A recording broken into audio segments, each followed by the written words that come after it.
Hello प्यारे दोस्तों, स्वागत है आपका यूपी ट्रिपल एस सी पेट 2025 के भारतीय इतिहास के टॉपिक वैदिक संस्कृत में, जिसमें आपके महत्वपूर्ण 101 प्रश्न एमसीक्यू टाइप का सॉल्व होंगे, जो आपके UP triple S C PET exam 2025 की तैयारी के लिए उपयोगी सिद्ध होने वाले हैं। दोस्तों, वीडियो को शुरू करते हैं। भारतीय इतिहास में वैदिक संस्कृत आपका टॉपिक रहेगा। दोस्तों, वैदिक संस्कृत से जुड़े महत्वपूर्ण एमसीक्यू जो आपकी UP triple S C PET exam 2025 की तैयारी के लिए उपयोगी होंगे।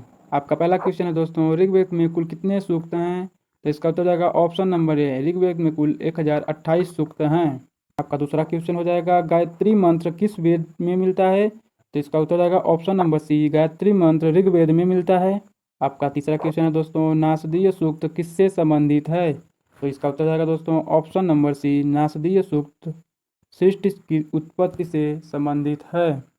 आपका नेक्स्ट क्वेश्चन है, वेदों की संख्या कितनी है? तो वेदों की संख्या, इसका उत्तर जाएगा दोस्तों ऑप्शन नंबर बी, वेदों की संख्या 4 है। पुरोहित वर्ग का प्रमुख देवता कौन था? तो पुरोहित वर्ग का प्रमुख देवता अग्नि था। ऑप्शन नंबर बी इसका राइट उत्तर है। नेक्स्ट क्वेश्चन है आपका, दशराज युद्ध का वर्णन किसमें मिलता है? तो इसका उत्तर हो जाएगा ऑप्शन नंबर डी, दशराज युद्ध का वर्णन ऋग्वेद में मिलता है। आपका फिर नेक्स्ट क्वेश्चन है, सबसे पुराना वेद कौन सा है? तो सबसे पुराना वेद आपका, इसका उत्तर जाएगा ऑप्शन नंबर बी, सबसे पुराना वेद ऋग्वेद है। आपका नेक्स्ट क्वेश्चन है, पुरुष सूक्त का संबंध किससे है? इसका उत्तर हो जाएगा दोस्तों ऑप्शन नंबर ए, पुरुष सूक्त का संबंध वर्ण व्यवस्था से है। आपका नेक्स्ट क्वेश्चन है, वैदिक आर्यों की सभा कौन कौन सी थी? तो इसका उत्तर हो जाएगा दोस्तों ऑप्शन नंबर ए, वैदिक आर्यों की सभा सभा और समिति थी। आपका नेक्स्ट क्वेश्चन है, वेदों को क्या कहा जाता है? तो इसका राइट उत्तर हो जाएगा ऑप्शन ए, वेदों को अपौरुषेय कहा जाता है। आपका नेक्स्ट क्वेश्चन है, ऋग्वेद में कितनी मंडलें हैं? तो इसका उत्तर हो जाएगा ऑप्शन नंबर सी, ऋग्वेद में 10 मंडलें हैं। आपका नेक्स्ट क्वेश्चन है, ऋग्वैदिक काल में प्रमुख पशु कौन सा था? तो ऋग्वैदिक काल में, इसका राइट उत्तर जाएगा ऑप्शन नंबर बी, ऋग्वैदिक काल में प्रमुख पशु गाय था। आपका नेक्स्ट क्वेश्चन है, वैदिक काल में निक्ष का प्रयोग किसके लिए होता था? तो इसका उत्तर जाएगा ऑप्शन नंबर सी, वैदिक काल में निक्ष का प्रयोग आभूषण के लिए होता था। आपका नेक्स्ट क्वेश्चन है, सोम रस किससे प्राप्त किया जाता था? तो इसका उत्तर जाएगा ऑप्शन नंबर ए, सोम रस पौधे से प्राप्त किया जाता था। आपका अगला क्वेश्चन है, वैदिक सभ्यता का मुख्य केंद्र था? तो इसका उत्तर जाएगा ऑप्शन नंबर सी, वैदिक सभ्यता का मुख्य केंद्र सरस्वती और सप्त सिंधु क्षेत्र था। आपका नेक्स्ट क्वेश्चन है, अथर्ववेद का मुख्य विषय क्या है? तो इसका उत्तर जाएगा ऑप्शन नंबर बी, अथर्ववेद का मुख्य विषय तंत्र मंत्र है।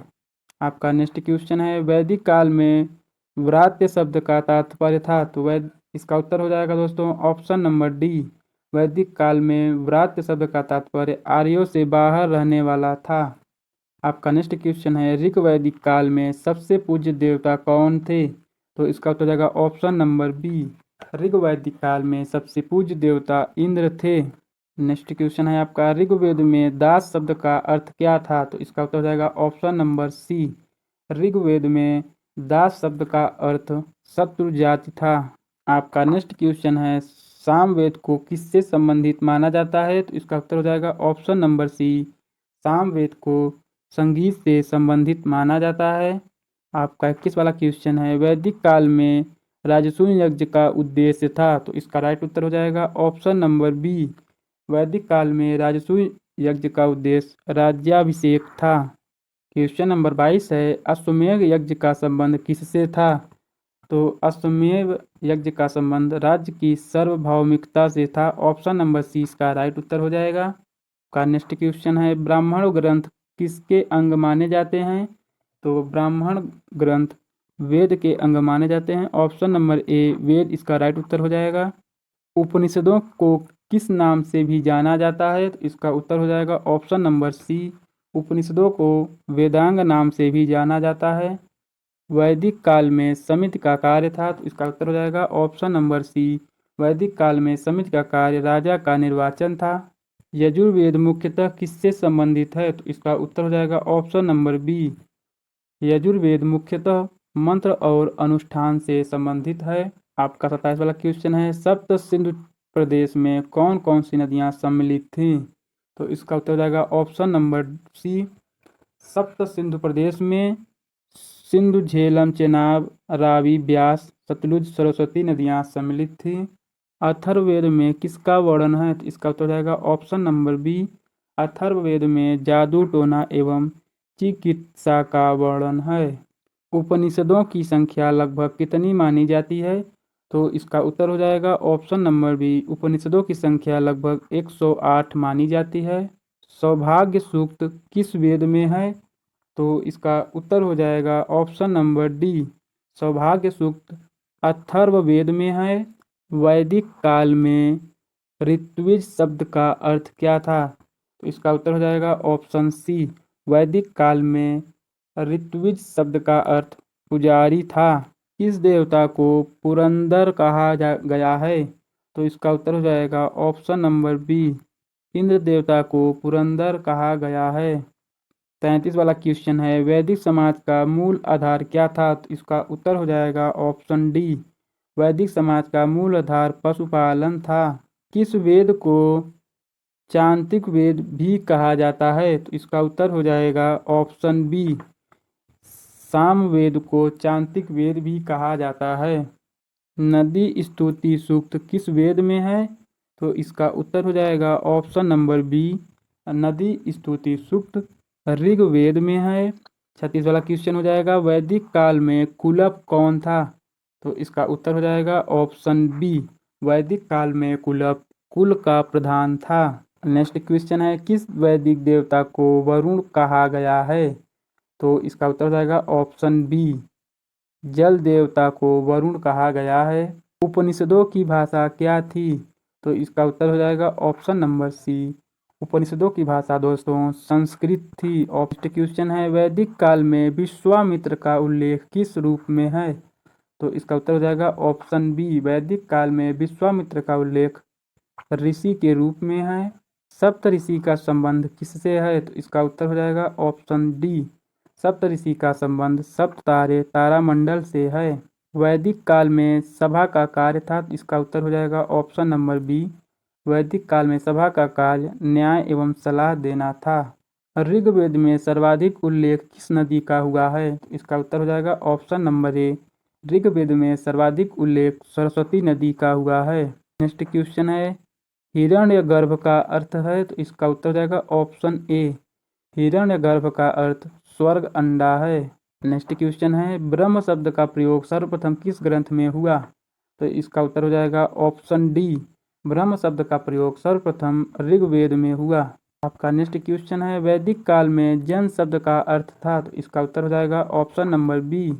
वैदिक काल में जन शब्द का अर्थ कबीला या जनजात था। नेक्स्ट क्वेश्चन है, वैदिक काल में गृहपति कौन था? तो इसका उत्तर हो जाएगा ऑप्शन नंबर बी। वैदिक काल में गृहपति परिवार का मुखिया था। नेक्स्ट क्वेश्चन है, वैदिक काल में पशुपति का तात्पर्य किससे था?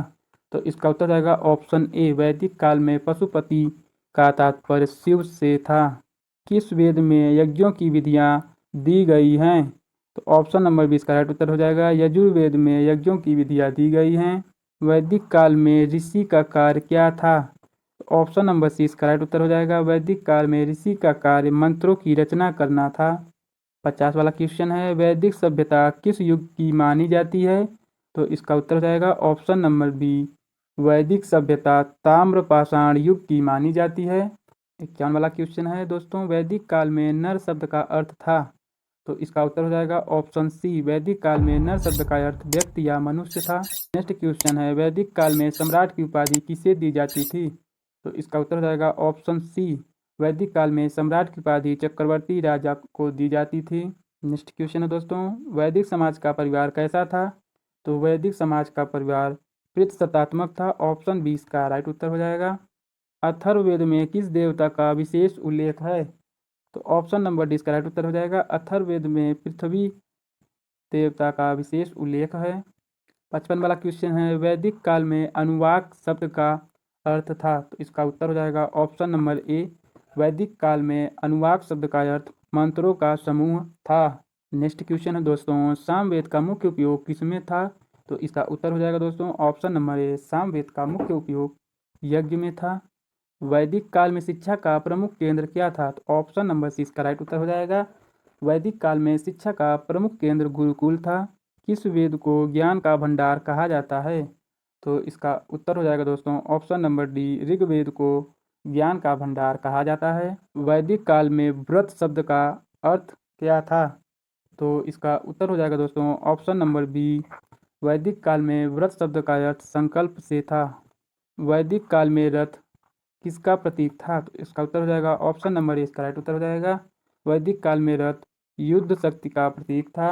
आपका नेक्स्ट क्वेश्चन है, वैदिक काल में राजा की सहायता करने वाली सभा कौन सी थी? तो इसका उत्तर हो जाएगा ऑप्शन नंबर बी, वैदिक काल में राजा की सहायता करने वाली सभा समिति सभा थी।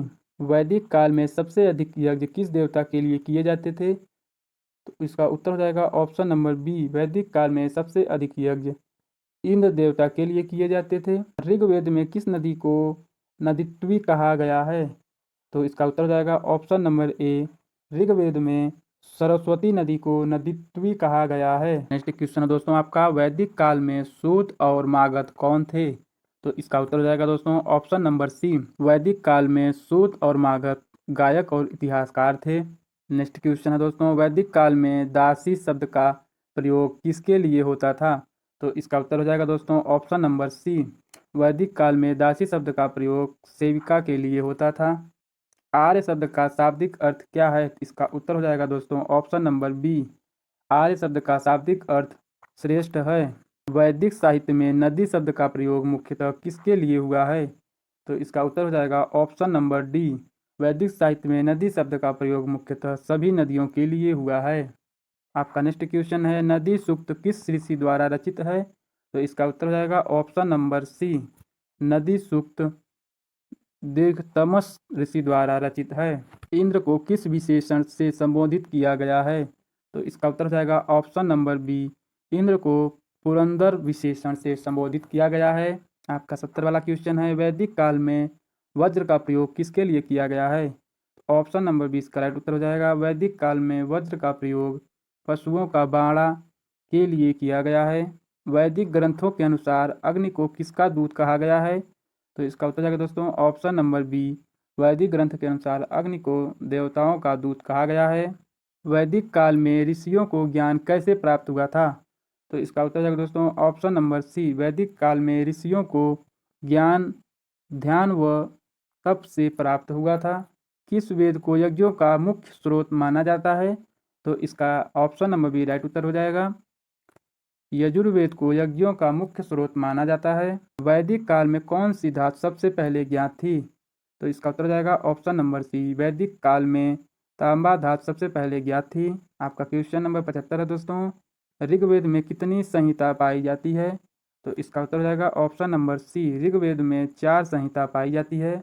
आपका 76 वाला क्वेश्चन है, अत्रि वशिष्ठ विश्वामित्र ये सभी क्या थे? तो ऑप्शन नंबर 20 का राइट उत्तर हो जाएगा अत्रि वशिष्ठ विश्वामित्र ये सभी ऋषि थे। वैदिक काल की महिलाएं कौन से यज्ञों में भाग लेती थी?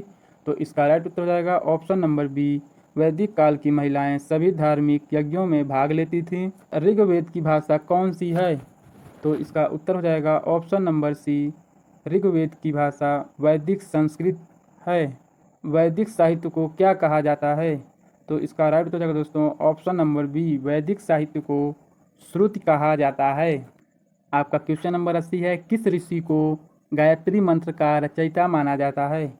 तो ऑप्शन नंबर 20 का राइट उत्तर हो जाएगा विश्वामित्र ऋषि को गायत्री मंत्र का रचयिता माना जाता है। वैदिक काल में अरण्यक ग्रंथ का संबंध किससे है? ऑप्शन नंबर 20 का राइट उत्तर हो जाएगा वैदिक काल में अरण्यक ग्रंथ का संबंध वनवास और साधना से है। उपनिषदों का मुख्य विषय क्या है? तो ऑप्शन नंबर 20 का राइट उत्तर हो जाएगा उपनिषदों का मुख्य विषय दर्शन और ज्ञान है। किस वैदिक देवता को जल का स्वामी कहा गया है? ऑप्शन नंबर सी इसका राइट उत्तर हो जाएगा वरुण देवता को जल का स्वामी कहा गया है। वैदिक काल में 10 शिव शब्द का प्रयोग किसके लिए होता था? ऑप्शन नंबर 20 का राइट उत्तर हो जाएगा वैदिक काल में 10 शिव शब्द का प्रयोग शत्रु जातियों के लिए होता था। गायत्री मंत्र किस देवता को समर्पित है? तो ऑप्शन नंबर डी इसका राइट उत्तर हो जाएगा गायत्री मंत्र सूर्य देवता को समर्पित है। आपका नेक्स्ट क्वेश्चन है, वैदिक काल के किस ग्रंथ में औषधियों का वर्णन है? ऑप्शन नंबर डी इसका राइट उत्तर हो जाएगा वैदिक काल के अथर्ववेद ग्रंथ में औषधियों का वर्णन है। नेक्स्ट क्वेश्चन है आपका, वैदिक काल में नरपति शब्द का प्रयोग किसके लिए था? तो इसका उत्तर हो जाएगा ऑप्शन नंबर बी। वैदिक काल में नरपति शब्द का प्रयोग राजा के लिए था। वैदिक काल में स्वर्ण का उपयोग मुख्यतः किस लिए होता था? तो ऑप्शन नंबर डी इसका राइट उत्तर हो जाएगा। वैदिक काल में स्वर्ण का उपयोग आभूषण बनाने में उपयोग होता था। वैदिक समाज में विवाह की प्रथा कैसी थी? तो ऑप्शन नंबर सी इसका राइट उत्तर हो जाएगा। वैदिक काल में विवाह की प्रथा स्वयंवर थी। वैदिक काल में पृथ्वी को किस नाम से पुकारा गया है? तो ऑप्शन नंबर डी इसका राइट उत्तर हो जाएगा। वैदिक काल में पृथ्वी को अदिति नाम से पुकारा गया है। पर्जन्य किसका देवता था? ऑप्शन नंबर बी इसका राइट उत्तर हो जाएगा। पर्जन्य वर्षा का देवता था। वैदिक काल में सबसे महत्वपूर्ण आर्थिक गतिविधि क्या थी? ऑप्शन नंबर 20 का राइट उत्तर हो जाएगा। वैदिक काल में सबसे महत्वपूर्ण आर्थिक गतिविधि पशुपालन थी। आपका 93 वाला क्वेश्चन है, वैदिक काल के राजसूय यज्ञ का अर्थ था? तो ऑप्शन नंबर 20 का राइट उत्तर हो जाएगा। वैदिक काल के राजसूय यज्ञ का अर्थ राज्याभिषेक था। आपका 94 वाला क्वेश्चन है, विश्वामित्र को किस मंत्र का रचयिता माना जाता है? तो ऑप्शन नंबर सी इसका राइट उत्तर हो जाएगा। विश्वामित्र को गायत्री मंत्र का रचयिता माना जाता है। वैदिक काल में ग्रामणी कौन होता था? तो ऑप्शन नंबर 20 का राइट उत्तर हो जाएगा। वैदिक काल में ग्रामणी ग्राम का प्रधान होता था। ऋग्वेद में किस नदी को सिंधु कहा गया है? ऑप्शन नंबर डी इसका राइट उत्तर हो जाएगा। ऋग्वेद में आधुनिक इंडस नदी को सिंधु कहा गया है। किस वेद को तंत्र वेद भी कहा जाता है? तो ऑप्शन नंबर 20 का राइट उत्तर हो जाएगा। अथर्ववेद को तंत्र वेद भी कहा जाता है। आपका 98 वाला क्वेश्चन है दोस्तों, वैदिक काल में पुरोहित को क्या कहा जाता था? तो ऑप्शन नंबर 20 का राइट उत्तर हो जाएगा। वैदिक काल में पुरोहित को ऋत्विज कहा जाता था। 99 वाला क्वेश्चन है आपका, वैदिक काल में धनुष का प्रयोग मुख्यतः किसके लिए होता था? ऑप्शन नंबर सी इसका राइट उत्तर हो जाएगा। वैदिक काल में धनुष का प्रयोग मुख्यतः युद्ध के लिए होता था। आपका लास्ट वाला क्वेश्चन है, नासदीय सूक्त का तात्पर्य किससे है? तो ऑप्शन नंबर सी इसका राइट उत्तर हो जाएगा। नासदीय सूक्त का तात्पर्य सृष्टि की उत्पत्ति से है। यार दोस्तों, अगर आपको वीडियो अच्छी लगी हो तो वीडियो को एक लाइक जरूर करें। साथ ही में इसी तरह की वीडियो देखने के लिए चैनल को सब्सक्राइब जरूर करें। और दोस्तों, हम इसमें आपको यूपी ट्रिपल एस सी पेट की संपूर्ण सिलेबस को कवर करने वाले हैं। इसके लिए आप हमारे चैनल को सब्सक्राइब जरूर करें और बेल आइकन को भी ऑन करें ताकि कोई भी वीडियो आपसे मिस ना हो। चलिए मिलते हैं नेक्स्ट वीडियो में, तब तक के लिए जय हिंद।